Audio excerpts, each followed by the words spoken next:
I bring all of this up because your question is about suicide, and so many people have misinterpreted 1 John 5 to be about physical death, saying, oh, well, if they commit a sin that leads to physical death, if they drive their car off a cliff, if they, shoot themselves, if they, hurt themselves in a way that leads to suicide, then they're not forgiven, they can't go to heaven, all bets are off, God, divorces them or whatever.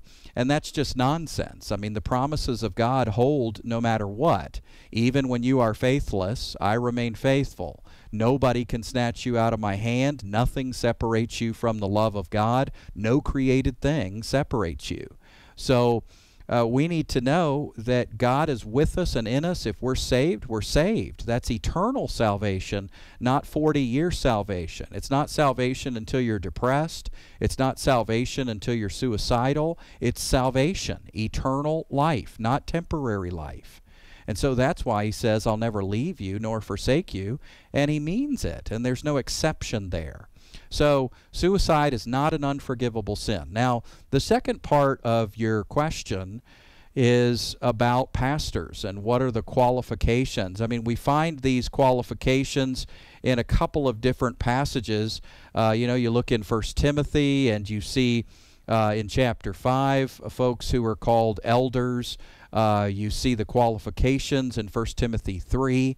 And as you look at these, faithful, temperate, self-controlled, respectable, hospitable, able to teach, not given to drunkenness, not violent but gentle, not quarrelsome, not a lover of money, managing his household. It never says, but if they're really down or if they're feeling bad, then pass over them. It never says, but if they struggle with some sort of illness, then forget them. So I would certainly be hesitant to get on that train along with people who say you should never have an elder or a deacon or a pastor who has suffered from depression. I mean, especially if we're going to believe, which I think is in some cases true, depression can be physical. So what if somebody has one arm? Or that's a physical impairment. Are we going to say they can't be a deacon? What if somebody has some sort of low blood sugar? Are we going to say they can't be an elder or a pastor? I have a blood disorder, high iron, excessive iron. I have to give blood every 8 weeks to flush the iron out of my system. Otherwise, I can get real irritable and lethargic and low energy and all kinds of symptoms. So, does low blood sugar or high iron or, any sort of impairment physically disqualify us from being an elder or a deacon or a pastor? Of course not. So if there's a physical component to depression, which in some cases there is, then we have no business even remotely talking about that. Now, you say, well, what about the circumstantial depression? Well, instead of cutting somebody off, how about we help them? I mean, instead of somebody saying, well, hey, you're struggling with bad feelings, you've got some feelings going on, so we're going to have to kick you out of church now. Or, hey, you've had headaches and depression and low feelings for 3 months now, so we're going to have to ask you to step down as deacon. I think that at that point we're bowing at the feet of Sigmund Freud. At that point we are bowing and worshiping Skinner and Freud, saying that the goal is psychological wellness.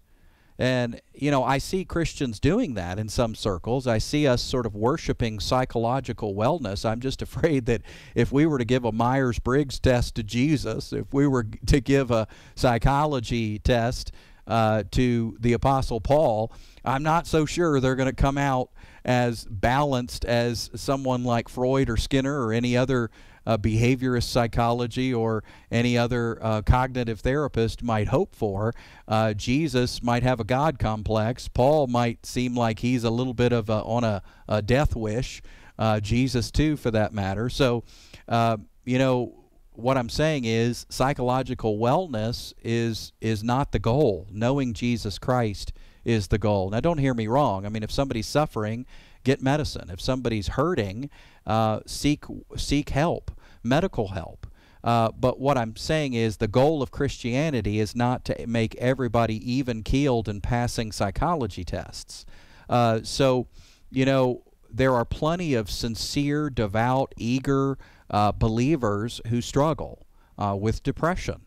And so my take on that is you're not going to find a Bible passage that disqualifies them. We should all the more rally around them and allow them to be transparent and talkative, open and honest about their struggles. And church needs to be a safe place. If we start kicking people out for depression, Jason, imagine what would happen. Everybody's going to hide. They're going to hide their depression and hide their struggles and hide what's going on. So I don't think we want to go remotely in that direction.